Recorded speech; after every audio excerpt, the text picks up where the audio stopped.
My son offered me a crumpled $10 bill to leave his porch so I wouldn't embarrass his wife. He didn't know I was holding a metal card in my pocket worth $43 million. They thought they were locking a broken old man out in the rain. They were actually locking themselves out of the only lifeboat they had left. If you love stories where the underdog bites back, hit that subscribe button. Let me know in the comments. What would you do if your family turned their back on you? The rain wasn't just falling, it was investigating. It lashed against the pitted windshield of my 1998 Ford F-150, hunting for weakness, finding every hairline crack in the dried-out rubber seals. It was a cold November rain, the kind that gets into your bones and turns the marrow to ice. Inside the cab, water dripped onto the dashboard in a steady, mocking rhythm. Drip, drip, drip. It sounded like a clock ticking down time. I sat in the driver's seat, my hands gripping the steering wheel so hard my knuckles turned the color of old parchment. I wasn't looking at the road. I was staring through the oscillating wipers at the closed sign of Frank's Auto Repair. My name is Frank. For 42 years, that sign was the first thing I saw when the sun came up, and the last thing I checked before the stars came out. I knew the soul of that building. I knew that the hydraulic lift in Bay 2 groaned when the temperature dropped below freezing. I knew the smell of the place, a holy incense of 10W30 oil, stale coffee, degreaser, and honest, back-breaking sweat. It was a cathedral of repair, a place where broken things were made whole. But tonight the locks were changed. The shop wasn't mine anymore. The bank had finally closed its jaws. It had been a slow, agonizing death. First came the medical bills from the hip replacement, a titanium joint that was supposed to give me my life back, but instead gave me an infection that nearly killed me. Then came the wheelchair. Then came the developers, the urban renewal vultures. They bought up the block, squeezing the life out of the neighborhood, raising property taxes and rents until the grease in my veins turned to slush. I had fought them for a year. I fought with the stubbornness of a rusted bolt that refuses to turn. I poured every cent of my savings into that fight. But in the end, you can't fight a tidal wave with a socket wrench. I was 71 years old. My legs were useless, unresponsive, dead weight. My bank account was a hollow shell, and my truck was running on fumes. I looked at my hands. They were scarred, stained permanently with the ghost of engine oil. I had built a life with these hands. I had raised a family. I had fixed 1,000 engines, and they took it all away with a single crisp piece of paper taped to the glass. I tore my eyes away from the shop and looked at the passenger seat. The fabric was torn, exposing the yellow foam beneath.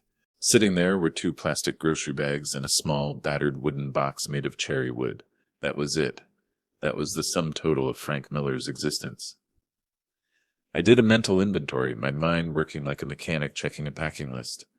A change of clothes, flannel shirts worn soft, a toothbrush, a razor, a loaf of bread that was already starting to stiffen, and the box. Martha's box. My wife had been gone for 5 years. God, the silence she left behind was louder than any engine I'd ever revved. She used that box to keep her sewing needles, her thimbles, her threads. If she were here, sitting in this passenger seat, she wouldn't be panicked. She'd be calm. She'd make a pot of Earl Grey tea and tell me that a man is defined by his heart, not his tools. She would tell me we'd figure it out. But she wasn't here. The seat was empty, and I was alone in a truck that smelled of wet dog and failure. "All right, Frank," I whispered to the rain, my voice raspy. "Time to swallow the pride. It's just a stripped nut. You just have to apply more torque." I reached for the gear shift. My shoulder ached. I put the truck in drive. It groaned, a metallic protest against the cold, a shudder running through the chassis. The fuel gauge needle was resting on the empty peg, dead still. I had maybe 5 miles of gas left. Use enough to get me north toward the estates. That's where my son Mark lived. Mark, I pictured him as a boy, holding the flashlight for me while I worked on a transmission, his face smudged with grease, eyes wide with wonder. He was a good kid. He had my chin, that stubborn set of the jaw, but he had Martha's soft, empathetic eyes. He didn't work on cars. He worked in finance. He moved invisible money around, invisible accounts. He wore suits that cost more than my first 3 cars combined. He had a wife, Sarah, who always looked like she was detecting a faint, unpleasant odor whenever I entered the room. And they had a daughter, Lily. Lily. My granddaughter. She was the only spark plug firing in my engine these days. I hadn't asked them for help during the foreclosure. I hadn't told them about the depths of the debt. I was too proud. As the father, I was supposed to be the provider. The solid foundation, a structural column, doesn't ask the roof for support. But tonight, the foundation had cracked. The mechanic was broken. The drive took 20 minutes, but it felt like crossing a border between two warring nations. I left the grimy, rain-slick streets of my old neighborhood, where neon signs flickered and potholes swallowed tires, and entered the estates. Here, the streetlights were faux gas lamps that glowed with a gentle, amber hum. The lawns were manicured into submission, green and flat, as pool tables even in the winter rain. The silence was heavy, oppressive. I turned onto Mark Street. The houses were massive, brick fortresses, with white columns and black shutters. They looked like museums, not homes. I pulled my rusty, rattling Ford up to the curb in front of number 32. I couldn't drive up the driveway. Sarah had made that clear years ago. Oil stains on the pavers are impossible to get out. Frank, she had said, her smile tight and devoid of humor. I turned off the ignition. The engine didn't just stop. It died with a shudder, a final cough of exhaustion. Now began the battle. Getting out of a truck when your legs don't work is a logistical puzzle. In the pouring rain, it's a nightmare. I opened the door and the wind snatched it, nearly ripping the hinges. The water hit me instantly, soaking my flannel shirt, plastering it to my skin like a cold second skin. I reached back and dragged the folded wheelchair from behind the seat. It was a heavy, standard-issue hospital chair, chrome and black vinyl. I wrestled it out, the metal slick with rain. My fingers, stiff with arthritis and cold, fumbled with the latches to lock it open. Click. I hoisted myself out of the cab, using pure upper body strength, swinging my dead legs over the sill. I landed in the chair with a heavy thud that sent a shockwave of pain through my infected hip. I gritted my teeth, suppressing a groan. I reached back into the cab and grabbed the wooden box. I placed it in my lap and covered it with my denim jacket to keep it dry. Martha's memory shouldn't get wet. I looked up the drive. It was paved with bricks that fit together tighter than a new engine block. It was steep. From down here, the house looked like a castle on a hill, unapproachable and cold. I started to roll, push, grunt, slide. The rain slicked the metal rims of the wheels. My hands slipped. I lost traction. I rolled back a foot.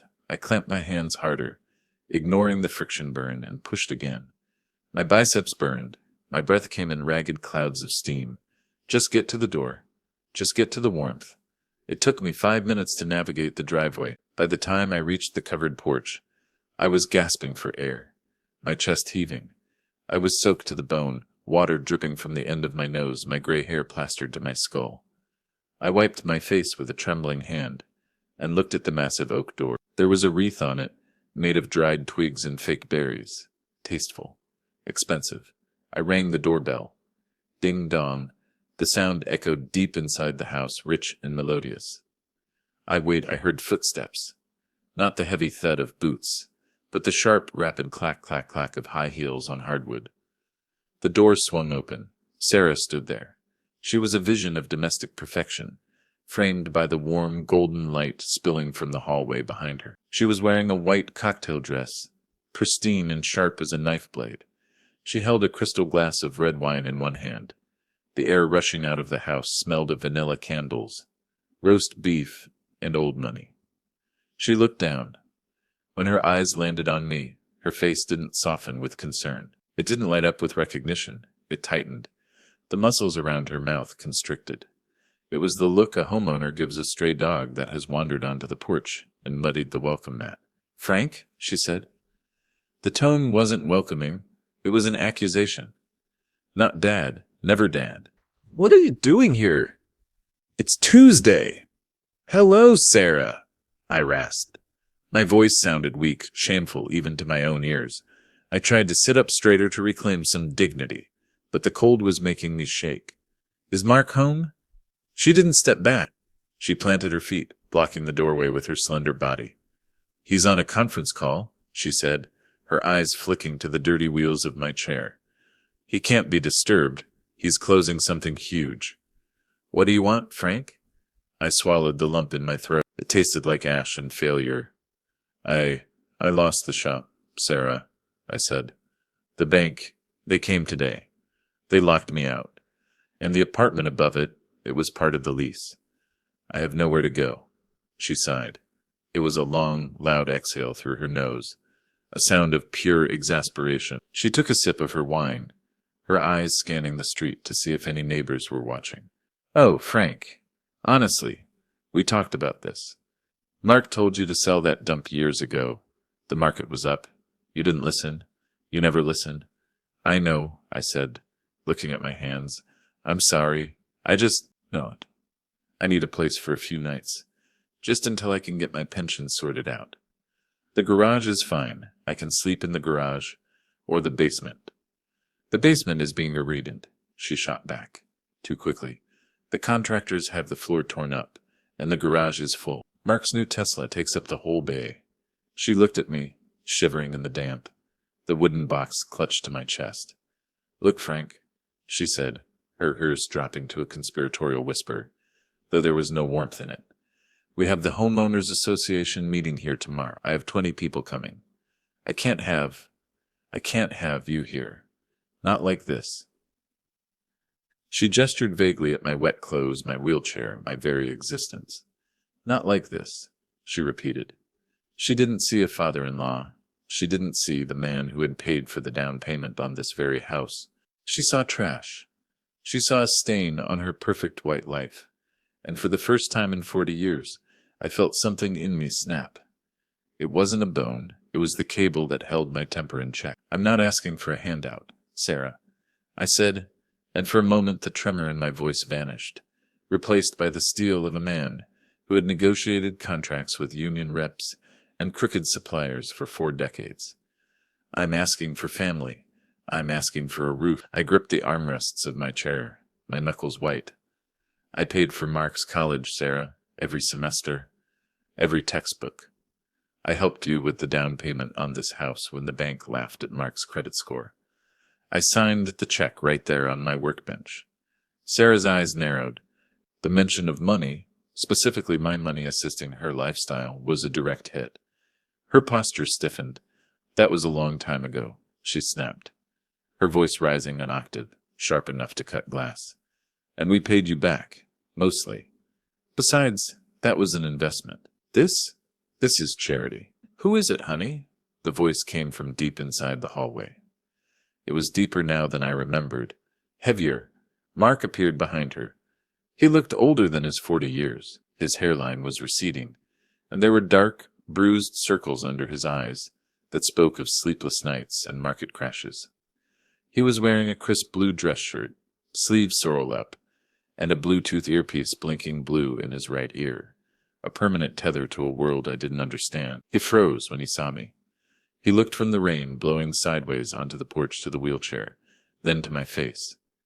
Dad? The word hung in the air, heavy and confused. He's homeless, Mark, Sarah said immediately, spinning around to face him. She kept her back to me, blocking me from him, controlling the narrative before I could speak. Her voice dropped to a harsh, hissing whisper, but in the quiet night I heard every syllable. He lost the shop. He wants to move in. Tonight. Mark blinked, processing the information. He looked past her shoulder at me. I saw the conflict war in his eyes. He looked at my wet pants, the dark patches where the rain had soaked through to my skin. He looked at my shaking hands, clutching the wooden box. Dad, Mark stepped forward, instinctively reaching out, but stopped dead when Sarah placed a manicured hand on his forearm. It was a light touch, but it stopped him like a concrete wall. Dad, what happened? Mark asked, his voice sounding hollow. I thought you had saving. Bank took it all, son, I said, looking him dead in the eye. Medical bills. The developers. I fought him, Mark. I fought him until the tank was dry. I got nothing left but this chair and the box in my lap. Mark ran a hand over his face. I saw a flash of the boy he used to be, the kid who cried when he scraped his knee, looking for his dad to fix it. But then, the blue light in his ear blinked. and the man returned. "Mark, we can't," Sarah hissed, leaning into him. "Think about the HOA meeting. Think about your mother coming next week. The guest room is booked, and you know how he gets. He'll start fixing things that aren't broken. He smells like grease, Mark. He'll ruin the upholstery." "I can hear you, Sarah," I said quietly. "I'm crippled, not deaf." Mark went. He rubbed the back of his neck, a nervous tic he'd had since high school. He looked at the warm golden light of his foyer, then out at the black void of the rainy night behind me. He was calculating. He was weighing the cost of his conscience against the cost of his wife's wrath. "Dad, look," Mark started, his voice cracking. "It's a really, really bad time. Sarah is under a lot of pressure with her business, and the market is volatile right now. I can't just—" "I'm sleeping in my truck, Mark," I interrupted. "It's 40 degrees out here. The truck is out of gas. I have a loaf of bread and a toothbrush. That is the sum total of my life." Mark looked down at his shoes. They were Italian leather, polished to a mirror shine. They probably cost more than the scrap value of my entire pickup truck. He couldn't meet my eyes. He couldn't look at the man who taught him to shave, the man who taught him to catch a baseball, the man who held him when his first girlfriend broke his heart. He was gone. My son was gone, replaced by a terrified man in a suit who was afraid of his own wife. "There's a Motel 6 on the highway," Mark mumbled, addressing the floorboards. "It's clean. I can Venmo you some cash to get a room." My own son, offering me charity like I was a stranger at a traffic light. The wind shifted, blowing a spray of icy rain onto the porch, stinging my face. I didn't blink. "I don't have a smartphone, Mark," I said, my voice dead flat. "I can't take a Venmo, and I didn't come here for your money. I wanted a bed. I wanted a meal. I wanted to see my granddaughter." At the mention of her name, Sarah bristled like a cat. "Lily is asleep," she lied. I knew it was a lie. It was only 7:30 p.m., and you are not waking her up looking like a drowned rat. You'll scare her. Mark fumbled in his pocket. I watched his hand shake. He pulled out a leather money clip, thick with cards but thin on cash. He peeled off a single, crumpled bill. He stepped around Sarah, cautiously, like he was navigating a minefield, and held it out to me. It was a $10 bill. I stared at the portrait of Hamilton. $10, enough for maybe 2 gallons of gas, or a sandwich and a coffee. Not enough for a room. Not enough for dignity. "Go," Mark whispered, his eyes pleading with me to just make this easier for him. "Please, Dad. Just go. I'll call you tomorrow. We can figure something out when things calm down." "You don't have a number to call," I said. "I canceled the landline 3 months ago to pay for groceries." I didn't take the money. I left his hand hanging in the air, the bill fluttering in the wind. Mark stood there, arm extended, trapped in his own He looked at the bill, then at me, and I saw a tear track through the expensive moisturizer on his cheek. But he didn't pull the money back, and he didn't invite me in. "Goodbye, Mark," I said. I gripped the wheels of my chair.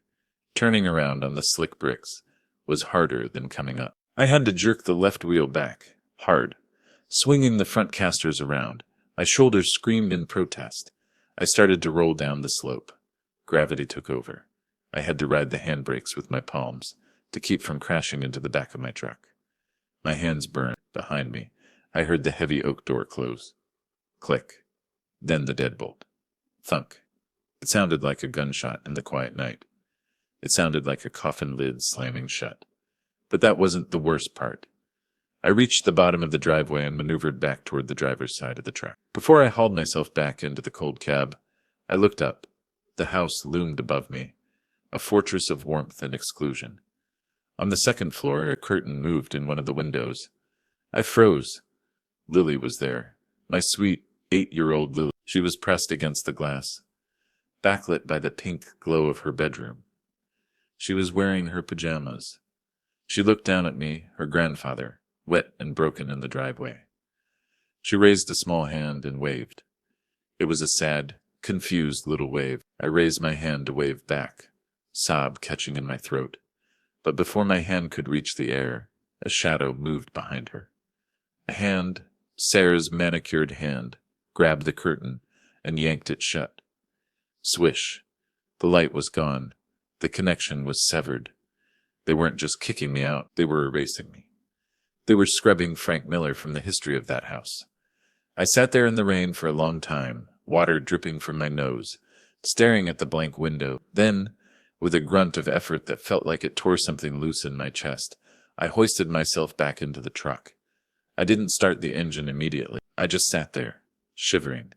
The $10 bill, which Mark had tucked into my jacket pocket when I wasn't looking, burning a hole against my chest. Okay, I whispered to the dark cabin. Okay, I didn't go to the motel. I didn't have the fuel to get there, and despite the $10 bill burning a hole in my pocket, I couldn't bring myself to spend it. That money was a severance package from my own known. Spending it felt like admitting the transaction was final. Instead, I wrestled the truck around and headed for the darkness behind the old Westgate Strip Mall. It was a relic of the 90s, a hollowed-out concrete carcass where a Kmart used to be. The developers hadn't bulldozed it yet. They were letting it rot, driving down the property value of the surrounding area so they could buy it cheap later. It was a strategy I understood. It was the same way they broke me. I pulled the Ford into the loading bay area. The corrugated metal overhang provided shelter from the relentless rain. I killed the lights. The darkness was absolute. Save for the rhythmic strobe of a distant street lamp reflecting off a puddle, I tried to get comfortable. I reclined the bench seat, as far back as it would go, which wasn't far. The mechanism was rusted, jamming with a screech of metal on metal.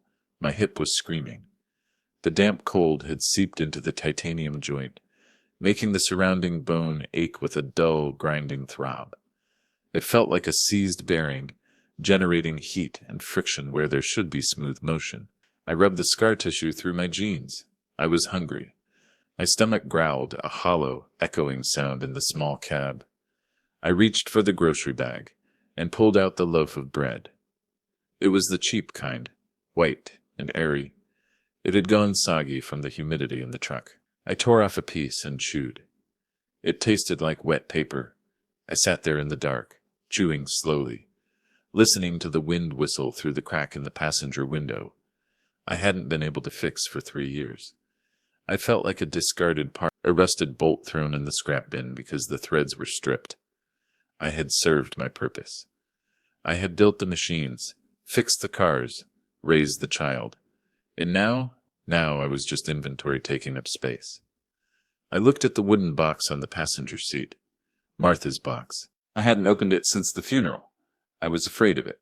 I was afraid that if I opened it, I'd let the smell of her perfume out. And once it dissipated into the stale air of the truck, I'd have nothing left of her at all. It was a sealed system. Opening it meant losing pressure. But tonight, the silence was too loud. The rejection was too raw. I needed her. I needed the one person who looked at my grease-stained hands and saw an artist, not a laborer. "Help me, Martha," I whispered into the darkness. My voice cracked. "I don't know how to do this alone. The diagnostics are bad, honey. The whole system is failing." I reached over. My trembling fingers found the small brass latch. Click. The hinges creaked. A tiny sound of protest. I lifted the lid. The smell hit me instantly. It wasn't just a scent. It was a physical presence. Lavender. Old paper. The faint, metallic tang of silver polish. It bypassed my brain and went straight to my heart. My eyes filled with tears, hot and stinging. I turned on the dome light. The yellow bulb was dim, casting long, dancing shadows across the cab. Inside the box were the treasures of a simple, honest life. A spool of blue thread she had used to hem my work pants. A silver thimble with a dent in the side. A small pair of embroidery scissors shaped like a stork. And a photograph. I picked it up. It was a Polaroid, the edges curling. It was us on our honeymoon in 1975. We were standing in front of a beat-up Ford Mustang I had restored for the trip. I had hair then, thick and dark. I was wearing a denim shirt, sleeves rolled up, my arm her waist. Martha was laughing, her head thrown back, the wind catching her hair. We looked so young, so stupidly, blissfully happy.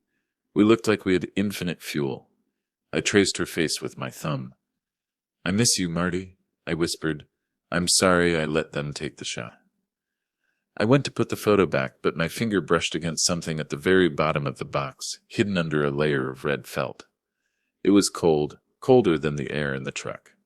I frowned. I dug my nail under the edge, and pried it up. It was a card, but not a credit card like I knew. It wasn't plastic. It was heavy, rigid. I held it up to the dome light. It was metal brushed steel or titanium, cool and smooth against my calloused skin. The edges were sharp. The lettering wasn't printed. It was laser etched into the metal, filled with gold leaf. The Sovereign Heritage Trust. Martha E. Miller. There were no numbers on the front. No expiration date. No Visa or MasterCard logo. Just a small golden microchip embedded on the left side. And her name. I turned it over. On the back there was a magnetic strip that looked wider than usual. And stuck to the metal was a small, yellowed label from a label maker, the kind you punch out letter by letter. 10/14/1975. Our anniversary. I stared at the date. A memory, dusty and vague, began to surface from the archives of my mind. It was the late 90s. We were sitting at the kitchen table. Martha had received a letter from a lawyer in Nevada. Her uncle Cyrus had died. Cyrus Vance. I remembered him, a strange old bird. He was a geologist, a prospector who spent his wandering the high desert, looking for rocks. He drove a Jeep that was more rust than steel. He never had 2 nickels to rub together when he visited, but he always brought Martha pretty stone, quartz, obsidian, agate. The letter said he had left Martha his interests. We had laughed. We thought it was a joke. Some dusty claim to a patch of sand and scorpions. Martha had tossed the heavy metal card into her sewing box with a shrug. For a rainy day, Frank, she had said, her eyes twinkling. Maybe it's worth enough for a nice dinner at Red Lobster. Or maybe it's just Uncle Cyrus playing one last trick. We never checked. We were busy. The shop was busy. Mark was in college. We put it away and forgot about it. I held the card now. It felt dense. It felt significant. It didn't feel like a dinner at Red Lobster. It felt like a key. I looked out the window. The rain was coming down harder now, drumming on the roof of the truck like 1,000 fingers tapping in unison. Well, Martha, I said, weighing the cold metal in my palm. It's raining. It's pouring. I slipped the card into my shirt pocket, right over my heart. I didn't sleep that night. I listened to the rain and planned my route. If this was a dead end, I was done. If this was nothing, I was going to drive this truck until the gas ran out, and then I was going to... Well, I didn't want to think about the then. The morning broke gray and hostile. The sun was there, somewhere behind the clouds, but it offered no warmth. I woke up stiff, my joints locked up like a rusted engine block. I smelled like wet wool and stale sweat. I checked the fuel gauge. The needle was below the E. I had to drive smart. I started the truck. It coughed, sputtered, and caught. I let it idle for 30 seconds. No more, couldn't waste the gas, and put it in gear. I coasted where I could. I drafted behind a semi-truck to cut wind resistance. I drove like every drop of gasoline was blood. I headed downtown. The address listed on the back of the card in tiny print was 100 Financial District Bluff. I parked the truck 3 blocks away. I couldn't risk the valet, and I couldn't afford a garage. I found a spot at a meter with a broken head. Lucky, or maybe just another sign of the city's decay. I assembled the wheelchair on the sidewalk. People walked by, businessmen in trench coats, women with umbrellas, and they gave me a wide berth. They didn't look at my face. They looked at the space around me, careful not to touch the bubble of poverty I carried with me. I rolled toward the building. Sovereign Bank, Private Wealth Division. It wasn't just a bank. It was a temple to capitalism. The building soared 50 stories into the mist, a monolith of black granite and gold-tinted glass. It looked like a fortress designed to keep people like me out. I rolled up the ramp to the main entrance. The doors were revolving, massive, heavy glass panels spinning automatically. I hesitated. Timing a wheelchair through a revolving door is a precision maneuver.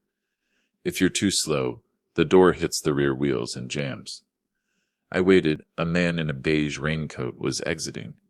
He saw me waiting. He saw the wheelchair.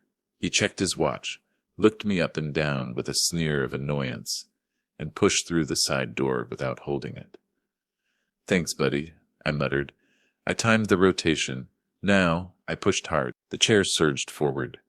I cleared the lip of the threshold. The glass panel behind me swept past the back of my wheels with an inch to spare. I was in. The lobby was silent. It was a silence that cost money. The air was crisp, filtered, and smelled of lemon polish and ozone. The floor was marble, polished so high I could see the reflection of my dirty tires clearly. My rubber squeaked as I turned, a sound that echoed like a scream in a library. "Hold it right there!" A shadow fell over me. I looked up. Standing in front of the elevators was a security guard. But this wasn't a rent-a-cop. This guy was built like a linebacker, wearing a suit that was tailored to hide a shoulder holster. He had a coiled earpiece and a jaw square enough to calibrate a carpenter's level on. He looked at my muddy boots. He looked at my flannel shirt with the fraying collar. He looked at the wooden box in my lap. His lip curled. "Deliveries in the back, Pops," he rumbled. His voice was deep, authoritative. "Service entrance is on 4th Street. I stopped rolling. I locked my wheels. I took a deep breath, channeling the anger that had been simmering since last night into a cold, hard focus. "I'm not a delivery," I said, keeping my voice steady, projecting it from the diaphragm the way I used to when shouting over a running V8 engine. "And I'm not Pops. I'm a customer." The guard actually laughed. It was a short, sharp bark. "This is sovereign private wealth," he said, stepping closer, looming over me. "You need an appointment. You need clearance. And frankly, you need a minimum balance. That," he gestured to my wooden box, "is more than whatever you've got in that sewing kit. Now turn around before I have to roll you out myself." He reached for the handle of my wheelchair. "That was a mistake. You don't touch a man's chair. His legs. It's his body. Don't touch the equipment," I snapped, my hand shooting out to block his wrist. My grip was strong. 40 years of wrenching had given me hands like vice grips. The guard looked surprised by the strength. He pulled his hand back, his face darkening. "Sir, I am going to ask you once." "I have an account," I said. I reached into my pocket. My heart was hammering against my ribs, like a piston about to blow a rod. What if it was nothing? What if I was just a crazy old man with a piece of scrap metal? I pulled out the card. "I have this," I said. I held it up. The lobby lights caught the brushed steel surface. The gold lettering flared. The guard looked at it. He started to reach for it, to bat it away. But then he froze. His eyes focused on the logo, then on the material, then on the lack of numbers. His expression changed. The arrogance evaporated, replaced by a sudden, jarring confusion. He looked like a man who had opened the hood of a Honda Civic and found a jet engine inside. He didn't touch the card. He pulled his hand back as if he had almost grabbed a live wire. "Wait here," he said. His voice was different now, taut, nervous. He backed away, keeping his eyes on me, and walked quickly to the reception desk. He leaned over and whispered to the woman sitting there, a severe-looking woman with glasses on a chain. She looked up. She looked at me. She looked at the guard. Then she picked up her phone. She didn't dial an extension. She pressed a single button. The air in the lobby seemed to change pressure. 2 minutes later, the far elevator dinged. The doors slid open. A man walked out. He wasn't walking, he was gliding. He was dressed in a charcoal 3-piece suit that fit him like a coat of paint. He had silver hair combed back perfectly, and rimless glasses. He carried nothing. He walked straight past the guard. He walked straight to me. He didn't look at my muddy boots. He didn't look at my wet flannel. He looked me straight in the eyes with an intensity that made me want to check my oil pressure. "Mr. Miller?" he asked. His voice was smooth, cultured. "That's me," I said, gripping the armrests. "I am Mr. Sterling," he said, "the branch manager. I apologize for the wait." He gestured to the elevators with a deferential sweep of his hand. "Please, come with me." The guard stood there, his mouth slightly opened. I released the brakes on my chair. "After you," Mr. Sterling said. I rolled toward the elevator. As I passed the guard, I didn't look at him. I just kept my eyes forward. but inside my engine was racing. We were going up. The elevator ride was a physical assault on my senses. It wasn't one of those rattling cages I was used to in the auto parts warehouses. This was a hermetically sealed capsule that moved with terrifying velocity. I felt the G-force press me down into my wheelchair, my stomach doing a slow roll as the floor numbers blurred on the digital display. 1 hater, 30. My ears popped. I stood or sat, rather, in the corner, clutching the wooden box. Mr. Sterling stood by the doors, hands clasped behind his back, staring at the brushed steel reflection of himself. He didn't speak. He didn't check his watch. He possessed the kind of stillness that only people who bill by the hour can afford. The doors slid open on the 40th floor with a soft whoosh. "This way, Mr. Miller," Sterling said, stepping out. We walked, he walked. I rolled down a corridor that felt more like an art gallery than an office. The walls were lined with abstract paintings that looked like violent splashes of red and black. The carpet was so thick my tires left tracks in the pile. Sterling led me into a corner office. It was massive. You could have parked 3 Ford F-150s in here and still had room to open the doors. 2 walls were floor-to-ceiling glass. The view hit me like a physical blow. Below us, the city was a gray, sprawling circuit board. The cars were just specks of dust moving through veins of asphalt. I squinted, looking north. I could see the smudge of smoke that marked the industrial district.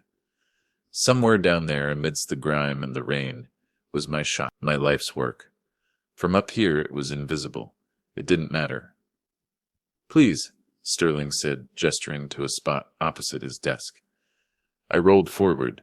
The desk was mahogany, dark and heavy as a coffin lid. There were no papers on it. Just a sleek computer monitor, a keyboard, and a crystal carafe of water. Sterling sat down. He adjusted his cuffs. He looked at me, and for the first time, I saw a flicker of curiosity behind the rimless glasses. "May I have the card, sir?" he asked. He held out a hand that had never held a wrench in its life. I hesitated. My hand hovered over my chest pocket. That card was the last physical link to the mystery of Martha's uncle. As I handed it over, the illusion might shatter. I might just be an old fool with a piece of scrap metal. "It might be nothing," I mumbled, pulling it out. "Just don't laugh if it's empty." "Mr. Miller," Sterling said softly, "the Sovereign Heritage Trust does not issue metal cards for empty accounts. The card itself costs more than most checking accounts require for a minimum balance." I handed it to him. It made a heavy clack when he placed it on the glass surface of his desk. Sterling opened a drawer and pulled out a specialized reader. It looked like a relic, a heavy black box with a wide slot connected to the computer by a thick cable. He blew a speck of dust off the slot. "We haven't used this interface in, well, quite some time," Sterling murmured. He slid the card through. Swish click. The computer hummed. A green light on the reader blinked. Then red, then green again. Sterling turned his attention to the screen. His fingers flew across the keyboard, typing in authentication codes. "Martha E. Miller," Sterling read aloud, his voice neutral. "Date of trust establishment, October 14th, 1975. Grantor Cyrus Vance." "That's him," I said, feeling a lump in my throat. Her uncle. He was a prospector. A rockhound. "Prospector." Sterling repeated the word as if tasting it. "She passed away?" 5 years ago, I said. "Cancer." "I am sorry for your loss," Sterling said, not looking up. "The trust documents are quite specific. Upon the death of the primary beneficiary, the assets transfer immediately to the spouse." "That would be you, Francis J. Miller." "I guess so," I said, rubbing my damp jeans. "Look, Mr. Sterling, I don't know what's on there. I'm hoping it's enough for a motel. Maybe a few thousand." Uncle Cyrus lived in a shack. We thought the interests he left were just dirt. Sterling wasn't listening. He was staring at his screen. He had stopped typing. His posture changed. He leaned forward, squinting. He took off his glasses, pulled a microfiber cloth from his pocket, and wiped them vigorously. He put them back on. He blinked. Once, twice. "That can't be right," he whispered. My stomach dropped. "Is it 0? I asked. "Did the fees eat it up? I know banks charge fees for inactivity." "Fees?" Sterling let out a sound that was half laugh, half choke. "No, No, Mr. Miller, not fees. He started clicking the mouse rapidly, opening submenus, drilling down into the data. Sweat began to bead on his forehead right at the hairline. Mr. Miller, Sterling said, his voice trembling. "No, you said Mr. Vance was a rockhound. Did you know what specific region he was surveying in the late 60s? Nevada, I said.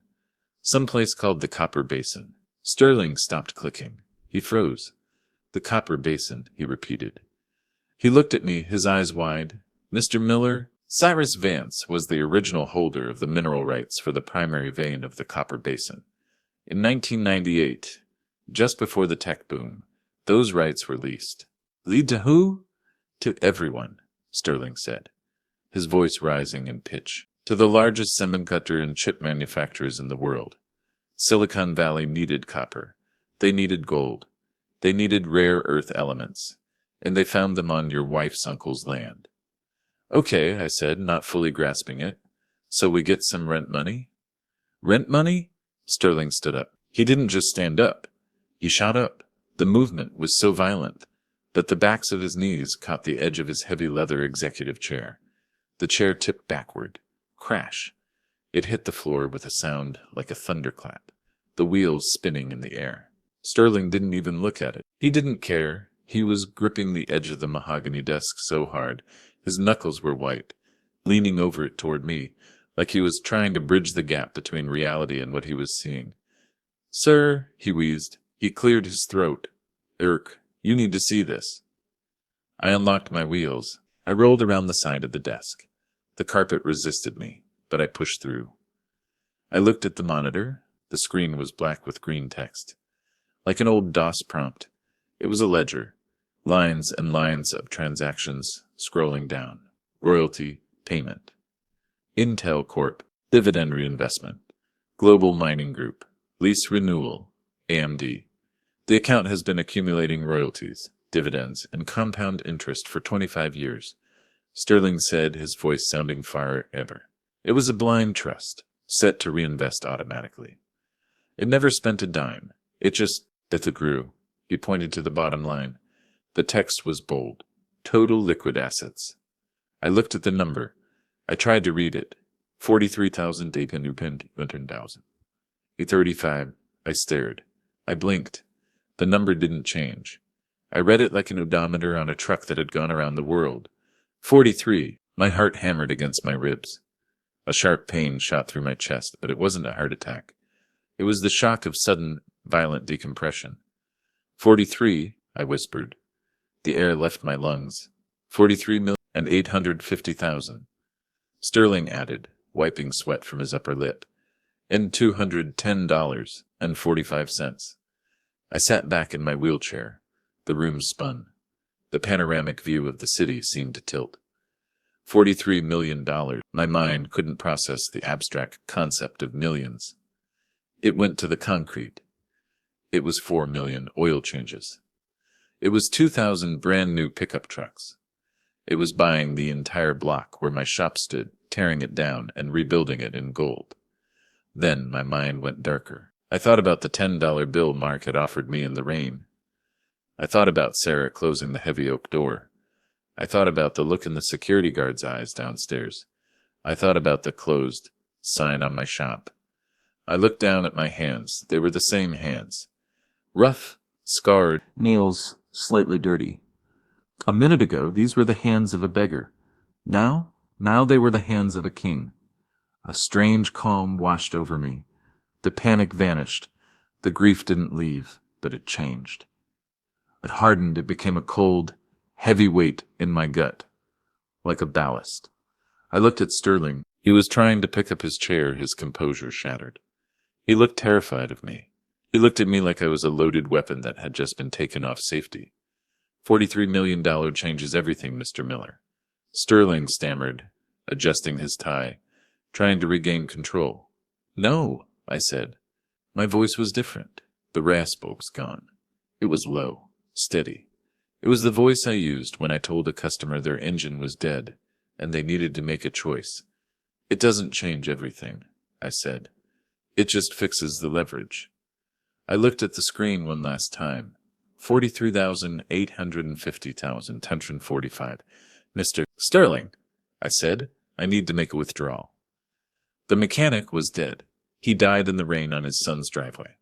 The man sitting in the chair now, he was something else entirely. I'm listening, Sterling said, pulling a notepad closer, his pen poised. I'm going to need cash, I said. And I'm going to need a team. Anything you need, Mr. Miller, Sterling said. His voice had lost its cool detachment. It was now frantic, eager to please. We can issue a cashier's check, arrange a wire transfer to a secure offshore holding. No, I said, cutting him off. I need cash. Walk around money. $10,000. In hundreds. Clean bills. Non-sequential. Of course. And I need a phone, I added. Smart. Top of the line. Prepaid service. And get me a list of the best bankruptcy attorneys in the city. Not the ones who help you file. The ones who help you collect. Done, Sterling said, hitting an intercom button. I left the bank an hour later. The envelope in my inside pocket felt heavier than an engine block, but it didn't weigh me down. It anchored me. As I rolled back through the lobby, the security guard, the one who had called me Pops, stepped forward. He looked confused. He had seen me go up a beggar and come down. Well, I looked the same, but I didn't move the same. Everything all right, sir? He asked, his tone uncertain. I stopped. I looked at his polished shoes, his cheap badge. I reached into my pocket and pulled out a crisp $100 bill. I folded it lengthwise, sharp as a blade. Open the door, I said. He blinked. He hurried to the revolving door and hit the handicap release button. The automatic door swung open wide. I rolled past him. I didn't hand him the bill. I tucked it back into my pocket. Service is improved, I said. Keep working on it. I took a cab to the Four Seasons. The truck stayed parked at the broken meter. I didn't need it. It was part of the old life. When I rolled into the hotel lobby, the concierge's nose twitched. He saw the flannel. He saw the mud. He started to walk around the desk, a polite rejection forming on his lips. I didn't let him speak. I slapped a wad of cash on the marble counter. $5,000. Presidential suite, I said. For a week, and I need a tailor, a barber, and a personal shopper in the room in 1 hour. The concierge looked at the money, then at me. Right away, Mr. Miller. Welcome home. In the suite, I wheeled myself into the bathroom. It was bigger than my first shop. I stripped off the wet flannel, the stained jeans. I sat on the shower bench and let the hot water hit me. I scrubbed. I used the expensive soap that smelled of sandalwood. I scrubbed until my skin was raw, washing away the smell of the rain, the smell of the truck, the smell of Mark's driveway. I washed away the victim. By 4 hours in p.m., I was a new man. The barber had trimmed my beard into a sharp gray spade. The shopper had brought charcoal suits, Italian wool, tailored to fit a seated man without bunching. Then I went shopping for my legs. I went to a specialized medical supply store. I pointed to the centerpiece in the window, the Titan N. It wasn't a wheelchair. It was a tactical assault vehicle. All-terrain, run-flat tires, independent suspension. A lithium-ion battery with a 40-mile range. A joystick interface sensitive enough for a fighter pilot. It's $15,000, sir, the salesman said nervously, and there's a waiting list. Cash, I said, and I'm taking the floor model. I transferred from the hospital chair to the Titan. The seat hugged me. I pushed the joystick forward. The electric motors hummed, a high-pitched whine of pure torque. I spun on a dime. I felt powerful. I felt efficient. I looked in the mirror. The man looking back wasn't Frank the mechanic. He was Frank the patriarch. He was a man who owned the road. But looking the part wasn't enough. I needed intel. I needed to look under the hood of my son's life and see exactly what was broken. I called Sal. Sal was a private investigator who operated out of a basement office that smelled of pepperoni and despair. He used to bring his beat-up Chevy Nova to my shop. I kept that heap running for him when he couldn't pay. He paid me in favors and information. Sal, I said into my new iPhone. It's Frank. Frankie? Sal's voice was raspy. I heard about the shop. I'm sick over it. You need a place to crash? I got a pull-out couch. I'm at the Four Seasons. Isil, Suite 401. Silence. You rob a bank, Frankie? I own the bank. Sale, get over here. I have a job. Sale arrived 40 minutes later. He looked out of place in the luxury suite, his trench coat stained with coffee. He whistled when he saw the view. He whistled louder when he saw the stack of cash on the coffee table. I need you to dig, I said, pouring him a drink. Mark and Sarah, I want financials. I want debts. I want to know who they owe, how much, and why. I want to know every skeleton in the closet. Frank, that's your kid. I know, I said, staring out at the rain. That's why I need to know how deep the rot goes before I start cutting. Give me 48 hours, Sal said, pocketing the cash. You have 24. Sal came back the next evening. He looked grim. He wasn't whistling this time. He sat down and placed a thick manila folder on the glass table. It landed with a heavy thud.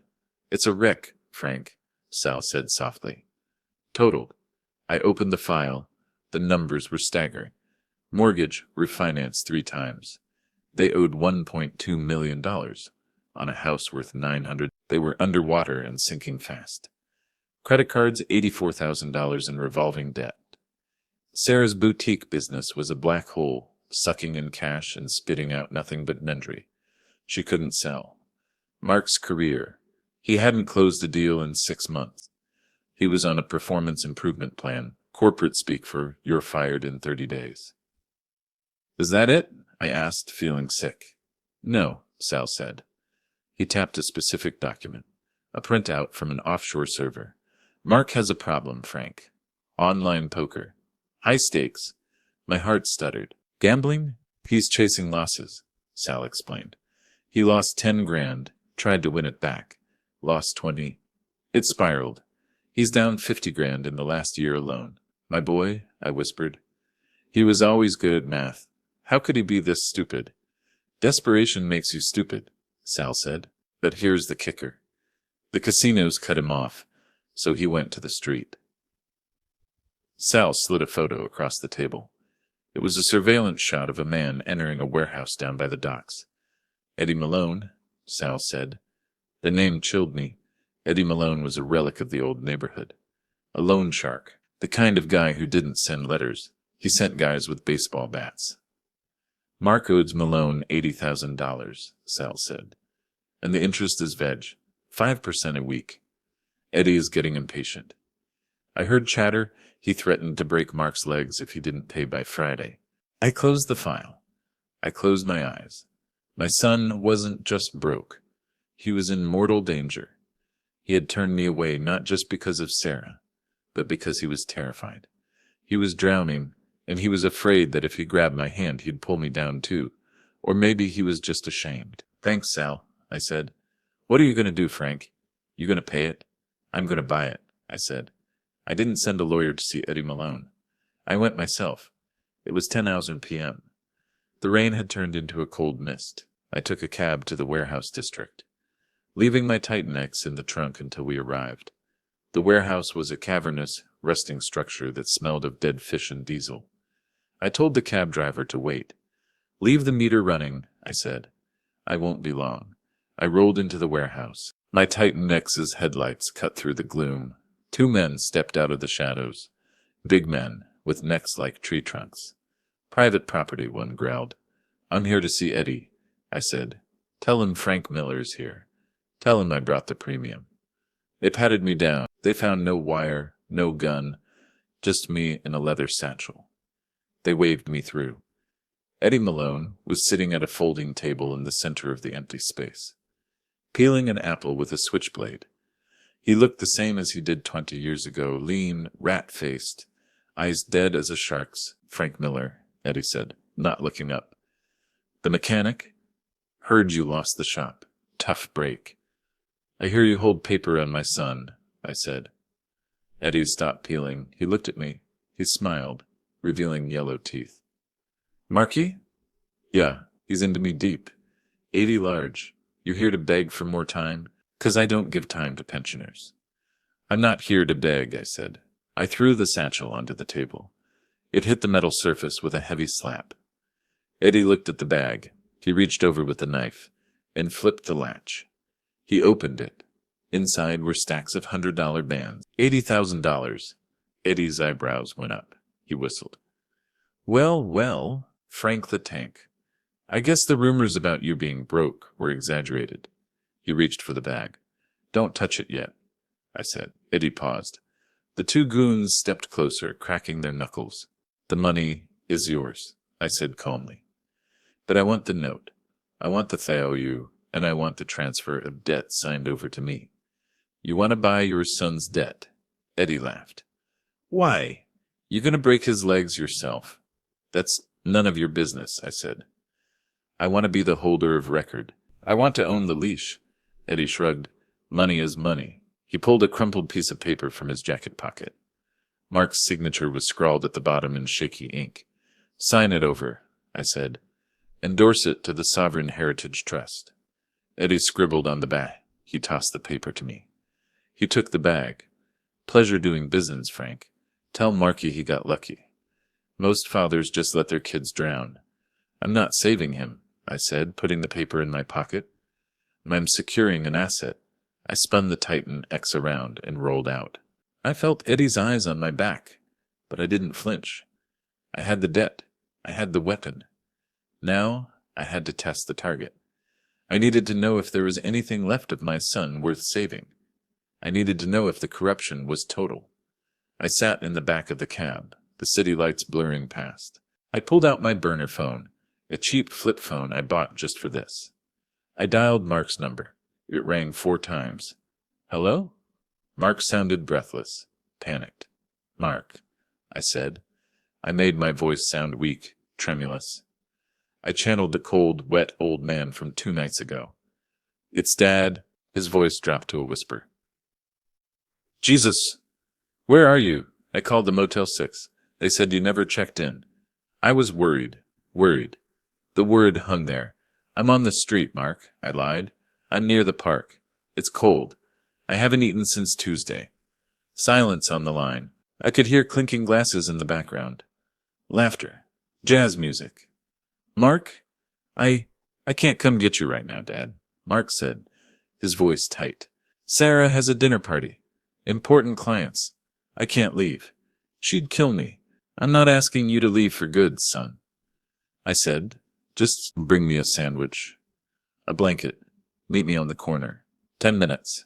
I can't, he whispered. Dad, please. Don't do this to me right now. I'll transfer you $50. Just go find a diner. Stay warm. I'll call you tomorrow. You're choosing a dinner party over your father? I asked. The weakness left my voice for a split second. It's not a party, it's business, Mark hissed. If I don't land these clients, we lose everything. I'm doing this for us. You're doing it for her, I said. I have to go, Mark said. I sent the money. Please, Dad. Just survive tonight. Click. He hung up. I looked at the phone. I looked at the notification. You have received $50 via Venmo. $50. The price of his conscience. He was terrified, yes. But he was also a coward. He was protecting a lifestyle that was already dead, and he was willing to let me freeze to do it. However, strike one. I tapped the partition glass. Driver, I said, take me to the grocery store on Highland Avenue. The expensive one. If the sun wouldn't break, maybe the wife would. The next afternoon, the rain had paused, leaving the city slick and gray, a world painted in gunmetal. I had the cab drop me off a block away from Market and Vine, the high-end organic grocery store where Sarah did her shopping. It was the kind of place where apples were polished individually and the coffee cost more than a gallon of gas. I had left the Titan X back at the hotel. I was back in the manual hospital chair, wearing my old stained canvas coat and a knit cap pulled low over my eyes. I needed to look the part. I needed to be the ghost they thought I was. I waited in the parking lot, tucked between a Mercedes G-Wagon and a Lexus. My hip throbbed in the damp air. I watched the automatic doors. At 4:15 p.m., right on schedule, she came out. Sarah looked like a magazine advertisement for suburban success. She wore a beige trench coat, oversized sunglasses, and boots that clicked sharply on the pavement. She was pushing a cart overflowing with brown paper bags. Organic kale, imported cheeses, bottles of wine. The excess was nauseating. She popped the trunk of her white Range Rover. As she lifted a bag, I rolled out. "Sarah," I said. She jumped, dropping the bag. An orange rolled across the asphalt, coming to rest against my wheel. "Jesus!" she shrieked, clutching her chest. She whipped around, eyes wide behind the dark lenses. When she saw I, the fear instantly calcified into anger. "Frank? Are you following me? I need help, Sarah," I said, keeping my voice low, letting a tremor bleed into it. "My hip. The infection. It's bad. I can feel the heat coming off it. I can't get to the free clinic. The bus doesn't take the chair." She looked around frantically, scanning the parking lot to see if anyone she knew, anyone from the HOA, anyone from the tennis club, was watching. "Frank, keep your voice down," she hissed, stepping closer, but keeping a sanitary distance. "You cannot be here. This is where I should. If people see you, if they see this." She gestured at my chair with a shudder of revulsion. "I need a ride, Sarah, just to the clinic." "It's 5 miles. I am not your chauffeur," she snapped. She grabbed the orange from the ground and tossed it into the trunk like it was contaminated. "I have frozen goods, Frank. I have a schedule. Call an ambulance if it's an emergency. That's what tax dollars are for." "I'm family," I said. "I'm Lily's grandfather. You are a liability." She spat, her voice rising. "You are stalking us. Mark told you to go to a motel. Why are you here? Do you want money? Is that it?" She reached into her purse, her movements jerky and aggressive. "I don't want money," I said. "I want compassion. I'm fresh out," she said, slamming the trunk. "Leave us alone, Frank, or I will file a restraining order. I mean it. I won't have you dragging us down into the gutter with you." She got into the driver's seat. The engine roared to life. She reversed without looking at me, forcing me to spin my wheels frantically to avoid being clipped by her bumper. She sped off, tires squealing slightly. I sat there in the exhaust fumes, watching the taillights fade. Strike 2. The final test was the one I dreaded most. The next day, I took a cab to St. Jude's Elementary. It was a private school, gated and guarded, where the tuition cost more than what I used to make in a year. I waited by the chain-link fence near the playground during recess. The sound of children laughing and screaming filled the air. It was a happy sound, a sharp contrast to the silence of my hotel room. I scanned the sea of uniforms, blue blazers and plaid skirts. Then I saw her, Lily. She was sitting on a bench alone, reading a book. She looked so much like Mark used to look, focused, quiet, a little separate from the world. "Lily," I called out, waving my arm through the diamond-shaped holes of the fence. "Lily, bit." Her head snapped up. Her eyes went wide. A smile broke across her face like sunrise. She dropped the book and ran. She didn't run like a rich kid. She ran like a kid who missed her grandpa. "Grandpa," she hid, slamming into the fence, her fingers curling around the wire. "Hey, sweetie," I said, reaching through to touch her small fingers. "How's my girl?"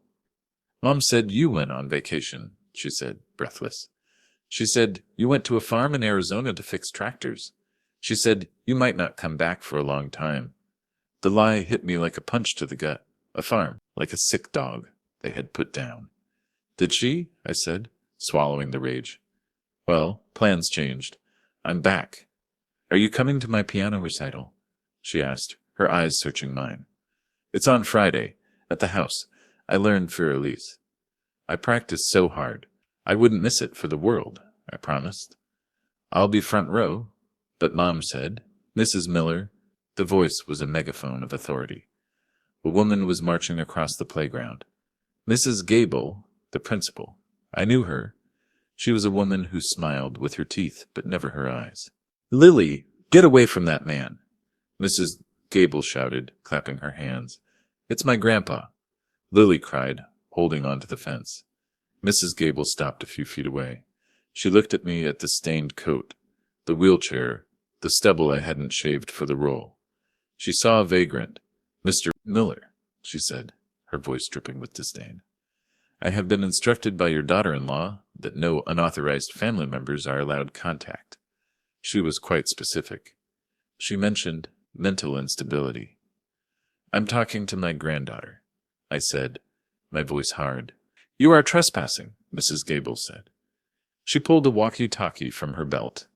Sir, leave immediately or I am calling the police. We have zero tolerance for this kind of disturbance. She grabbed Lily by the shoulder and pulled her back. Grandpa, Lily screamed, reaching out. Go, Lily. I choked out. Go inside. I'll see you Friday. I promise. Mrs. Gable dragged her away. Lily looked back over her shoulder, tears streaming down her face. I watched them disappear into the brick building. The playground was quiet again. Strike three. They hadn't just rejected me. They had lied to her. They had weaponized my grandchild against me. The trial was over. The verdict was guilty. Now came the sentencing. I needed a base of operations. I needed a place that felt like home. I rolled down the street to the industrial park where my old shop stood. The closed sign was still there, gathering dust. The windows were dark. It looked like a corpse. Next door was Joe's Diner. The neon sign buzzed with a dying flicker. Joe's E. Adliby's. I went inside. It smelled of burnt coffee, bacon grease, and despair. There were only 2 customers. Truckers nursing cold mugs. Joe was behind the counter, scraping the grill. He looked tired. He had aged 10 years in the last one. Frank! Joe jed when he saw me. He threw down the scraper and rushed around the counter. He wiped his hands on his apron and grabbed my shoulder. Frankie, my God, I heard they shut you down. I've been sick about it. Sick? I'm okay, Joe, I said. Just a few dents in the fender. You look hungry, Joe said, looking at my disguise. Sit down. Booth 2, on the house. Forever. Don't you dare reach for a wallet. He put a plate of eggs, bacon, and toast in front of me before I could speak. He poured coffee into a chipped mug. Joe, I said, watching him work. How's business? Business? Joe laughed, a dry, hacking sound. There ain't no business, Frank. The developers, they're squeezing me. They bought the lot behind me. They cut the water line twice by accident. They're offering me peanuts for the land, but I got debts. I gotta sell, Frank. I gotta close up. He looked around the empty diner. 40 years? Gone. Don't sell to them, I said, taking a sip of the coffee. It was terrible. It was perfect. I got no choice, Frank. I'm drowning. Sell to me, I said. Joe looked at me. He looked at my worn coat. He smiled sadly. Frankie, I love you, but unless you got a winning lottery ticket in that pocket. I reached into the pocket of the coat. I pulled out a napkin. I took a pen and wrote a number on it. I slid it across the Formica table. Joe looked at it. He squinted. Is this a phone number? It's an offer, I said, for the business, the land, and the debt. Cash. Joe looked closer. $350,000. He looked up, his eyes wide. Frank, is this a joke? It's real, Joe, I said. I came into some family money, the kind that fixes things. Joe started to shake. He sat down heavily in the booth opposite me. Tears welled up in his eyes. Frank, you do that? After you lost everything? I didn't lose everything, Joe. I just lost the shop. But I'm getting it back. And I need you to stay open. In fact, I need you to cater a party for me on Friday. A party? Joe wiped his eyes. Where? At Fort Unverden 42, Oak Lane, I said. My son's house. The final piece of the puzzle was the legal framework. I needed a weapon, and I found him in a glass tower downtown, Arthur Payne. His name was fitting. He was a foreclosure specialist, a shark in a 3-piece suit who had made a fortune evicting widows and orphans. I didn't hire him to be nice. I hired him to be brutal. I rolled into his office in my Titan X, wearing my best Italian suit. Payne sat behind a glass desk, looking bored. Mr. Miller, Payne said, checking his watch, you said on the phone this was a hostile acquisition. Extremely hostile, I said. I placed a folder on his desk. This is the address. 142 Oak Lane. I want you to buy the mortgage. It's currently bundled in a security with Sovereign Bank. I've already spoken to the bank manager, Mr. Sterling. He's expecting your call to decouple the loan. Payne raised an eyebrow. You want to buy a single residential mortgage from a bundle? That's expensive. I don't care about the cost, I said. I also want to buy the car loans for a Tesla Model S and a Range Rover. And I want to buy the outstanding debt from a credit agency regarding a Mrs. Sarah Miller. Payne opened the file. He whistled low. This is thorough. I want to set up a trust, I continued. The Lily Miller Education and Housing Trust. Beneficiary, Lily Miller, age 8. And the trustee? Me, I said. Sole discretion. And the goal? Payne asked, leaning forward, sensing the blood in the water. I want to foreclose, I said. I want to serve the papers on Friday night. At 8:00, but I don't want to evict them. Not immediately. Payne smiled. It was a cold, sharp smile like a scalpel. Go on. I want the house to two into the trust. I explained. I want the deed transferred, and I want a lease agreement drawn up. The current occupants may remain strictly as tenants, subject to a monthly rent payable to the trust. Payne chuckled. You want to evict your son, seize his house, give it to his daughter, and then make him pay rent to her? Exactly, I said. Fair market value, plus 10% for the administrative headache. Mr. Miller, Payne said, closing the folder. I think this is going to be the highlight of my quarter. One more thing, I said, staring at the cityscape behind him. The lease needs a clause, the good behavior clause. The landlord reserves the right to inspect the property at any time, and the tenants must maintain gainful employment. Understood, Payne said. I'll have the papers drawn up by morning. Good, I said. Bring them to the recital. I left the office. The sun was setting, casting long shadows across the city. The trap was set. The bait was laid. I wasn't just going to teach them a lesson. I was going to restructure their reality.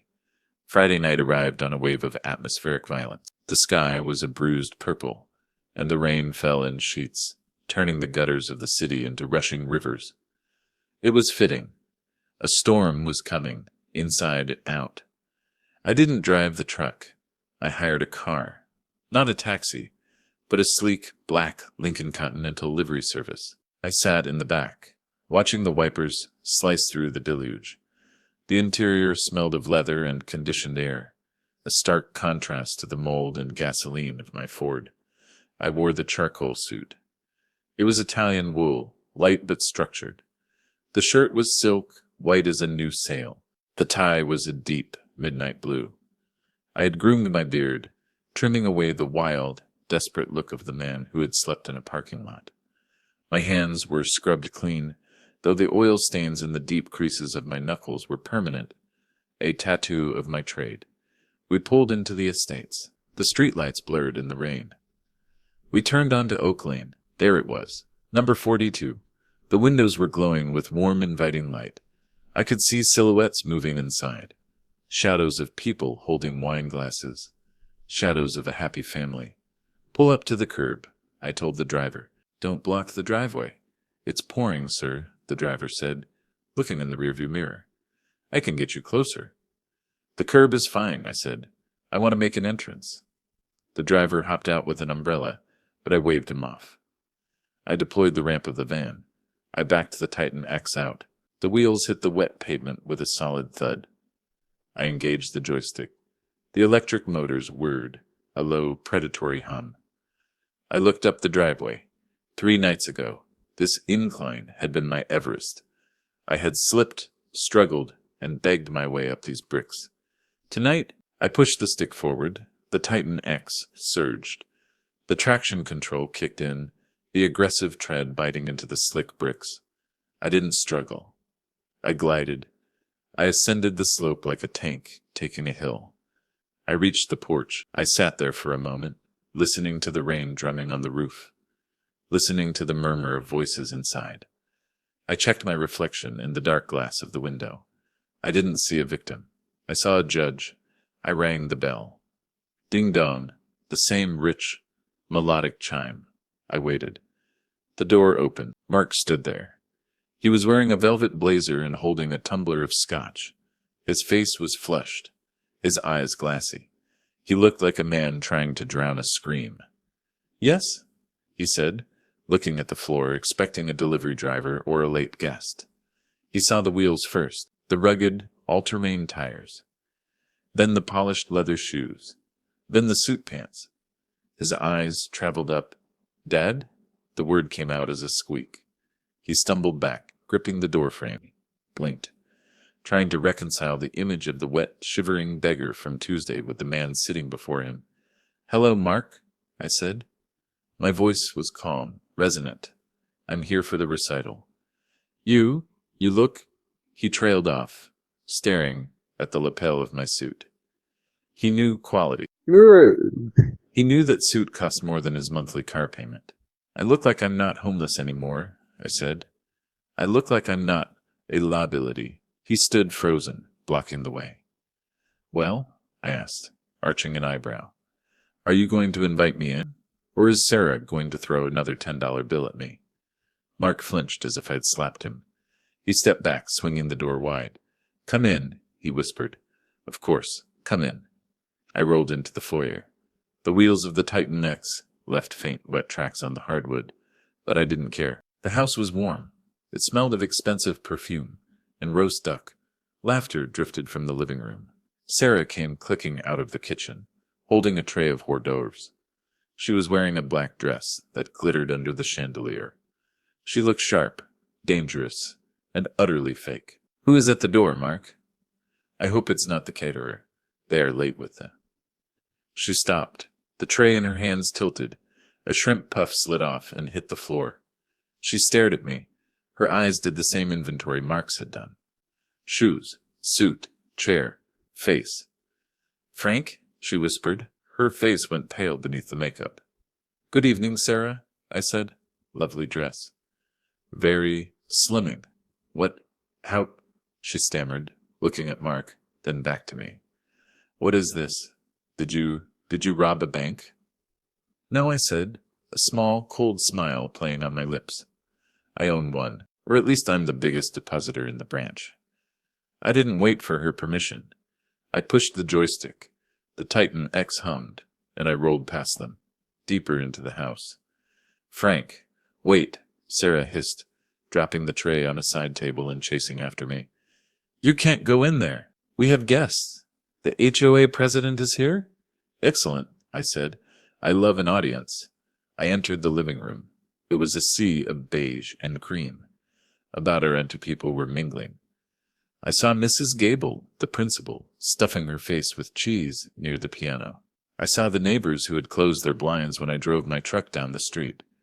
The grand piano sat in the corner, shining under the lights. I rolled to the center of the room. The hum of my chair cut through the chatter. Heads turned. The conversation died. The silence spread outward from me like a ripple in a pond. They looked at the man in the wheelchair, the powerful, well-dressed stranger. They didn't recognize Frank the mechanic. They saw money. I clapped my hands once. The sound was like a whip crack. "Excuse me, everyone," I announced, my voice booming. Sarah rushed to my side, her nails digging into my shoulder. "Frank, don't you dare. Don't make a scene." I looked at her hand on my shoulder. Then I looked at her face. "Let go of me," I said. It wasn't a request. It was an order, delivered with the absolute authority of a man who could buy and sell everyone in the room. She recoiled, her hand flying to her mouth. "Mark, Sarah, sit down," I commanded. I pointed to the beige sofa in the center of the room. They hesitated. Mark looked at the guests. Sarah looked at me with pure venom. But the fear in their eyes was stronger than the pride. They sat. They looked at the two children called to the principal's office. I turned my chair to face the room. "I'm Frank," I said. "Mark's father. I apologize for interrupting the festivities, but we have a family matter to discuss. A matter of accounting." "He's lying," Sarah cried out, her smile frantic, plastered on. He's confused. He's been unwell. Mark, get the doctor. I reached into the side saddlebag of the Titan X. I pulled out a black leather folder. It was thick. The room was deadly silent. You could hear the rain lashing against the windows. For the last week, I said, addressing the room but keeping my eyes locked on my son, I had been living in a hotel. Before that, I slept in my truck in a derelict parking lot. I ate stale bread. I shivered in the cold. Gasps rippled through the room. Mrs. Gable stopped chewing. I came to this door. I pointed to the foyer. 3 nights ago, I was soaked. I was broken. I asked my family for a bed, a blanket, the garage, anything. I paused. I let the shame hang in the air. And they turned me away, I said. My son offered me $10 through a crack in the door. My daughter-in-law closed the blinds so my granddaughter wouldn't see me. That's not true, Sarah shrieked, standing up. We offered him a hotel. He refused. He's proud. He's senile. Sit down, Sarah, I said. I opened the fold. This, I said, pulling out a document stamped with the Sovereign Bank logo, is a copy of your mortgage. I threw the paper onto the coffee table in front of them. It landed with a heavy slap. You haven't paid it in 4 months, I said. You are in default. You are $2 million in debt on a house worth $900,000. Mark put his head in his hands. This, I pulled out another stack, is your credit card statement, Sarah. Specifically the Platinum Amex. I threw it down. Last month alone, $5,000 for handbags. $2,000 for spa treatments. $800 for a dinner at La Bernardin. I leaned forward. You bought a purse worth more than my truck while your father-in-law slept in the rain. Sarah stared at the paper. Her face was gray. And Mark, I said, my voice softening just a fraction, but only to sharpen the blade. My boy, I pulled out the slip of paper I had taken from Eddie Malone. The Theriou online poker. Really? Mark looked up. His eyes were red. He looked terrified. You gambled away Lily's college fund, I said, and then you borrowed from a shark. You owe $80,000 to a man who breaks legs for a living. The guests were backing away. This wasn't just a scene, it was an execution. How do you know this? Mark whispered. Because I bought it, I said. I spread my arms. I bought the debts. All of them. I bought the mortgage this morning. I bought the car loans. I bought the credit card debt. And I paid off Eddie Malone. I stared at them. I own this house. I own your cars. I own the clothes on your backs. I own the debt, which means I own you. The silence was absolute. The clock on the mantel ticked.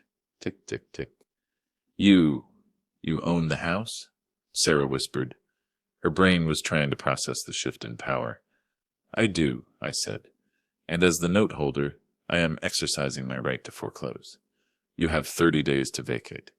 Sarah stared at the papers. Then she looked at me, and I saw it happen. The gears turned. The calculation. She looked at the suit. She looked at the confidence. She realized the number in the bank account must be adequate. Suddenly, her face crumbled. She burst into tears.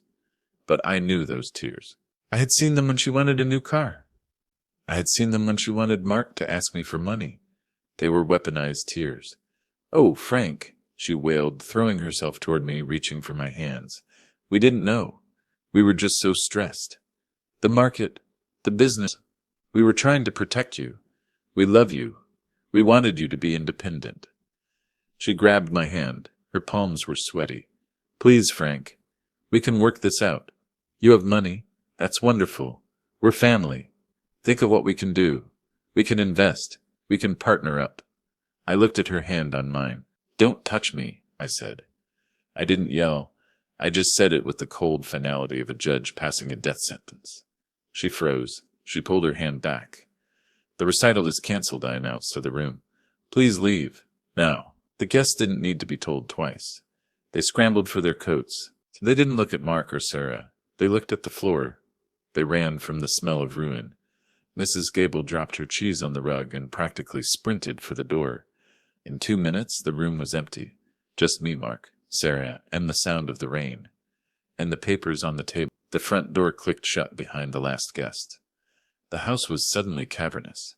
The silence that followed wasn't peaceful. It was heavy, suffocating, like the air in a submarine after the engines cut out. Sarah stood in the center of the room, her chest heaving. The mask of the perfect hostess had dissolved, leaving behind a terrified, cornered animal. She looked at the papers on the table, then at me. Her mind was racing. I could see it in the darting movement of her eyes. She was running the number. Frank, she started, her voice trembling, attempting a softness that sounded grotesque. Frank, listen. We're family. You have millions. That changes everything. Think of the opportunities. We can restructure. I have ideas for a franchise.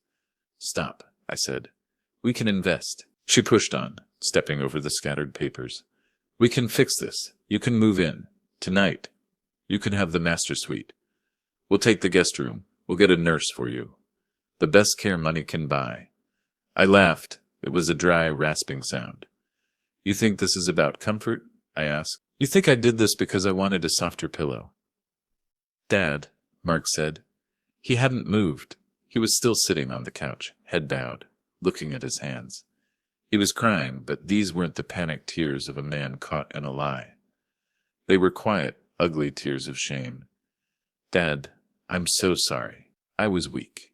I was scared of losing her. I was scared of losing the house. I'm just weak. I know you are, Mark, I said gently. But sorry is just a word. Sorry is cheap. It's a coat of paint over a rusted frame. Action is the truth. Torque is the truth. I turned back to Sarah. She was still calculating.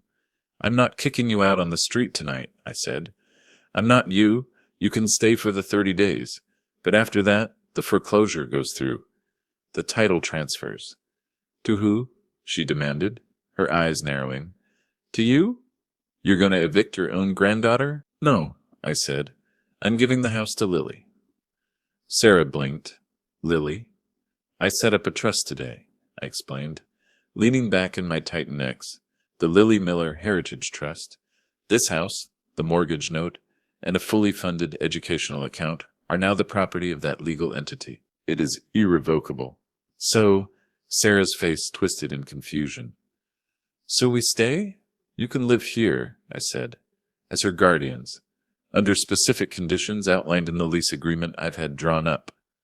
I pulled a thick document from my folder and slid it across the table. Condition 1, you pay rent to the trust. Fair market value, $3,000 a month. You want us to pay rent to our 8-year-old daughter? Sarah screamed, her voice cracking. That's insane. That's perverse. It's justice, I said. Every dime you pay goes into her future, not your handbags. Condition 2, the trust administrator, me, has the right to inspect the property monthly. Condition 3, no further borrowing against the equity. And if we refuse, Sarah hissed. Then the eviction notice stands, I said, and there is a homeless shelter on 5th Street. I hear they have soup on Tuesdays. Sarah grabbed the contract. She stared at it, her hands shaking. She looked at Mark. Mark, do something. He's insane. Mark stood up slowly. He wiped his face. He looked at the contract. Then he looked at me. He's right, Sarah, Mark whispered. What? He's right. We broke it. You bought it. Mark looked at me, and for the first time in years I saw my son. I'll sign it. You will not, Sarah yelled. We are getting a lawyer. We will fight this. With what money? I asked. I own your debt, Sarah. I can freeze your accounts tomorrow. I can garnish your wages. I can take the Range Rover before breakfast. She went silent. She realized the trap was welded shut. I turned to Mark. Mark, I said, you're a mechanic's son. You know how to work. You know the difference between a stripped bolt and a secure one. I do, he whispered. I bought the old shop back, I said, and the lot next to it, and Joe's diner. I'm building a new garage. Frank & Son Auto, state-of-the-art, 6 bays, diagnostic computers, the works. Mark looked at me, his mouth slightly open. I need a manager, I said, not a finance guy. I need a floor manager, someone who isn't afraid to get grease under his fingernails. It pays a decent wage, enough to rent a small apartment, if things change here. I glanced at Sarah. It's hard work, I warned. It's early mornings. It's cold in the winter. But it's honest. And nobody owns you. Mark looked at his velvet blazer. He looked at his wife, who was staring at him with a mixture of horror and disgust. Then he looked at his hands. Soft, manicured hands that had never held anything heavier than a pen. "You want me to work in a grease pit?" Mark asked. "I want you to build something," I said. Mark took a deep breath. He unbuttoned his blazer. He took it off and draped it over the couch. He loosened his tie. "When do I start?" he asked. "You can't be serious." Sarah shrieked. "You're going to be a mechanic. You have a master's degree. I have a gambling addiction and a mountain of debt." "Sarah," Mark said, his voice gaining strength, "and I have a father who just saved my life." He walked over to me. He knelt down so he was eye level with my chair. He put his hand on my knee. "I'm in, Dad," he said. "I'm in." The rain had finally stopped. I sat in the office of the new shop. It was a glass-walled cube overlooking the bays. The floor was polished concrete, clean enough to eat off. The smell was there, oil, rubber, coffee. But it was cleaner now. It was the smell of industry, not decay. Down on the floor, Bay 3 was occupied by a vintage Mustang. Bending over the engine was a man in blue coveralls. Mark. He looked different. He had lost 20 pounds. The dark circles under his eyes were gone, replaced by smudge marks of grease on his cheek. He was laughing, explaining something to a young apprentice. He looked tired, yes, but he looked real. He lived in a 2-bedroom apartment 3 blocks away. Sarah couldn't handle the downgrade.